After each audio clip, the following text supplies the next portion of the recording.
Welcome to news Adda. New year వేళ అత్యధిక ఆర్డర్లు వచ్చిన ఫుడ్ ఇదే. ఈసారి కొత్త ఏడాది సంబరాలు గతంలో కంటే చాలా సందడిగా జరిగాయి. కారణాలు ఏవైనా జనంలో ఈసారి ఎక్కడ లేని జోష్ కనిపించింది. అదే సమయంలో ఇళ్ల వద్ద కూడా భారీగా ఫుడ్ ఆర్డర్ చేసుకొని ఆరగించారు. అయితే ఈసారి ఫుడ్ యాప్స్ లో జనం ఎక్కువగా ఆర్డర్ చేసి తిన్న ఫుడ్స్ పై ఆసక్తికరమైన డేటా ఒకటి బయటకొచ్చింది. ప్రముఖ ఫుడ్ డెలివరీ యాప్ స్విగ్గీ ఈ ఏడాది న్యూ ఇయర్ సందర్భంగా తమ ప్లాట్ఫామ్ పై జనం ఎక్కువగా ఆర్డర్ చేసిన ఆహార పదార్థాలు ఏంటో వివరిస్తూ గణాంకాలు విడుదల చేసింది. ఇందులో బిర్యానీల నుంచి పిజ్జాల వరకు చాలా ఫుడ్స్ ఉన్నాయి. అయితే అందులో టాప్ లో నిలిచింది మాత్రం బిర్యానీయే.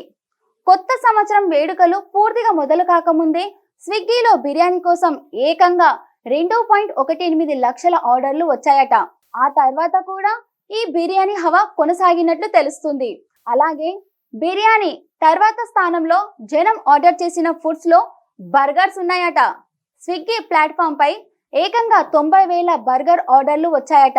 అయితే రెగ్యులర్ గా ఫుడ్స్, ఫాస్ట్ ఫుడ్స్ తో పాటు సంప్రదాయ టిఫిన్స్ ఫుడ్ అయిన ఉప్మా కోసం కూడా గణనీయంగా ఆర్డర్లు వచ్చినట్లు స్విగ్గీ తెలిపింది. వీటితో పాటు బెంగళూరులో అయితే సలాడ్ కోసం ఎక్కువగా ఆర్డర్స్ వచ్చినట్లు స్విగ్గీ తెలిపింది. అలాగే కిచిడి, క్యారెట్ హల్వా కోసం కూడా భారీగానే ఆర్డర్లు వచ్చాయట. చివరిగా గులాబ్ జామ్, టీ కోసం కూడా అర్ధరాత్రి కూడా ఆర్డర్లు వచ్చినట్లు వెల్లడించింది.